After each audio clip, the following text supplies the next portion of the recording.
Stop cyberbullying sekarang juga, karena itu menyakiti sesama. Ayo kita tebarkan kebaikan. Ingat, ada sanksi hukumnya. Amalkan nilai Pancasila.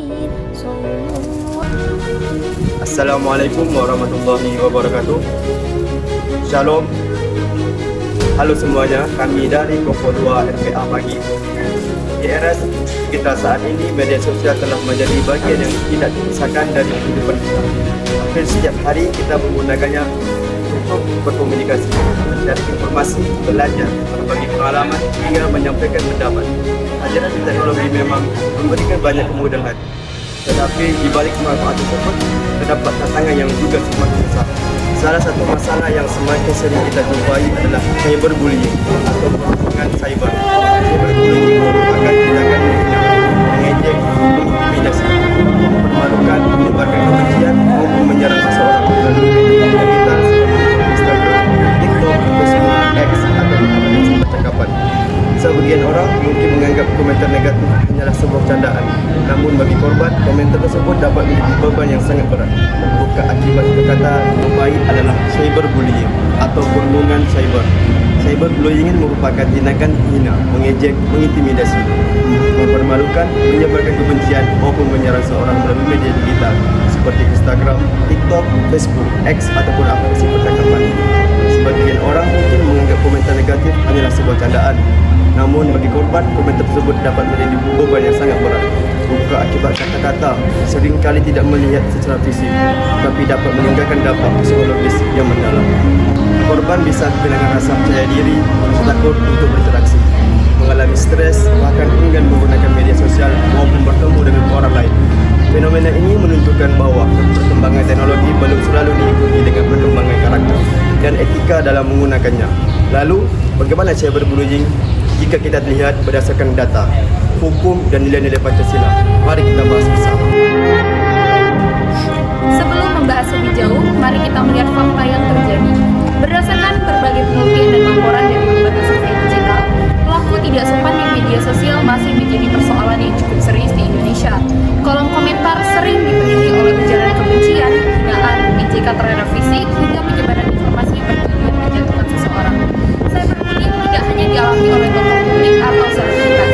Pelajar, mahasiswa, guru, bahkan anak-anak juga dapat menjadi korban. Penyebabnya pun beragam, mulai dari perbedaan pendapat, penampilan fisik, latar belakang keluarga, prestasi, hingga kesalahan kecil yang kemudian menjadi viral. Yang membuat cyberbullying semakin berbahaya adalah kecepatan penyebarannya. Dalam hitungan menit, satu unggahan dapat dilihat oleh ribuan bahkan jutaan pengguna internet. Akibatnya, korban tidak hanya menerima satu komentar negatif, tetapi bisa menjadi sasaran serangan dari banyak orang sekaligus. Hal tersebut membuktikan bahwa media sosial bukan hanya ruang untuk berbagi informasi, tetapi juga dapat menjadi ruang yang berbahaya apabila digunakan tanpa etika dan rasa tanggung jawab.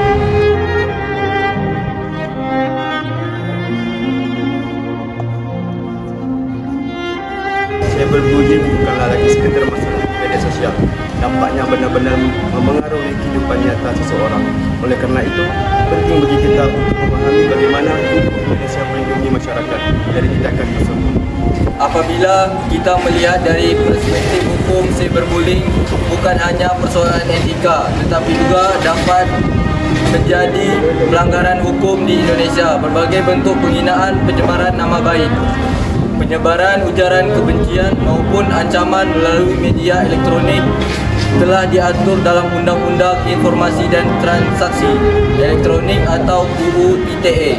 Selain itu, setiap warga negara memiliki hak untuk memperoleh rasa aman sebagaimana dijamin dalam konstitusi serta prinsip hak asasi manusia.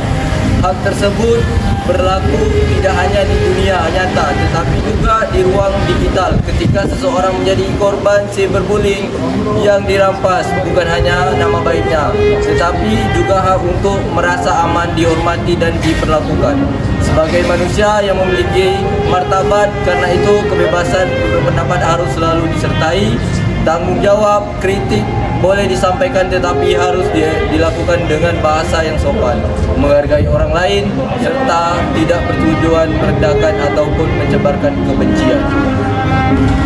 apabila kita melihat dari perspektif hukum, cyberbullying bukan hanya persoalan etika, tetapi juga dapat menjadi pelanggaran hukum. Di Indonesia, berbagai bentuk penghinaan, pencemaran nama baik, penyebaran ujaran kebencian maupun ancaman melalui media elektronik telah diatur dalam Undang-Undang Informasi dan Transaksi Elektronik atau Undang-Undang ITE. Selain itu, setiap warga negara memiliki hak untuk memperoleh rasa aman sebagai dijamin dalam konstitusi serta prinsip hak asasi manusia. Hak tersebut berlaku tidak hanya di dunia nyata, tetapi juga di ruang digital. Jika seseorang menjadi korban cyberbullying, yang dirampas bukan hanya nama baiknya, tetapi juga hak untuk merasa aman, dihormati dan diperlakukan sebagai manusia yang memiliki martabat. Karena itu, kebebasan berpendapat harus selalu disertai tanggung jawab. Kritik boleh disampaikan, tetapi harus dilakukan dengan bahasa yang sopan, menghargai orang lain, serta bertujuan merendahkan ataupun menyebarkan kebencian. Apabila kita melakukan fenomena cyberbullying dengan nilai-nilai Pancasila, maka tindakan tersebut merupakan salah satu contoh belum terwujudnya sila kedua, yaitu kemanusiaan yang adil dan beradab. Sila ini mengajarkan bahwa setiap manusia memiliki martabat yang harus dihormati. Kata adil berarti memperlakukan setiap orang secara setara tanpa diskriminasi. Sedangkan kata beradab berarti menjunjung tinggi moral, etika, dan sopan santun dan rasa kemanusiaan. Namun kenyataannya masih banyak pengguna media sosial yang dengan mudah menghina, mengejek, bahkan mempermalukan orang lain hanya demi mendapatkan perhatian atau hiburan. Tindakan tersebut menunjukkan hilangnya rasa empati terhadap sesama. Sebagai generasi muda, kita memiliki tanggung jawab untuk menghadirkan peluang digital yang lebih sehat. Hal sederhana seperti berpikir sebelum berkomentar, menghargai perbedaan pendapat, tidak menyebarkan berita yang belum tentu benar, serta berani menilai tindakan cyberbullying dalam kehidupan sehari-hari. Apabila nilai-nilai tersebut benar-benar diterapkan, media sosial akan menjadi tempat yang lebih aman, nyaman, dan penuh rasa saling menghormati. Dari pembahasan yang telah kami lakukan, dapat disimpulkan bahawa cyberbullying bukan sekedar persoalan komentar di media sosial. Tindakan tersebut dapat menimbulkan dampak yang nyata terhadap kehidupan seseorang, melanggar hak asasi manusia, bertentangan dengan hukum, dan mencerminkan buruknya nilai kemanusiaan yang adil dan beradab. Sebagai pengguna media sosial, kita memiliki tanggung jawab untuk menciptakan lingkungan digital yang aman dan saling menghormati. Setiap kata yang kita tuliskan dapat memberikan semangat kita segera menerapkan melukai orang lain. Karena itu, mari gunakan media sosial dengan bijaksana, berempati, dan menjunjung tinggi nilai-nilai Pancasila dalam setiap interaksi kita.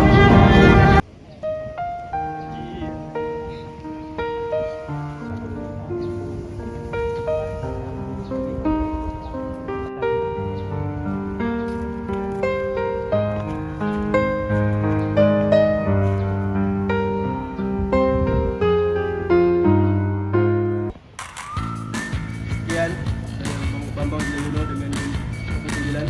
Saya Rihedato Aisyah dengan NIM 11. Saya Muhammad Salim dengan NIM 10. Saya Zagul Khana dengan NIM 06. Mari lawan jempol kita, jaga data kita, dan hormat kita sama diri digital. Bersama kita wujudkan nilai manusia yang adil dan beradab. Karena dunia digital yang sehat dimulai dari diri kita sendiri. Salam Pancasila.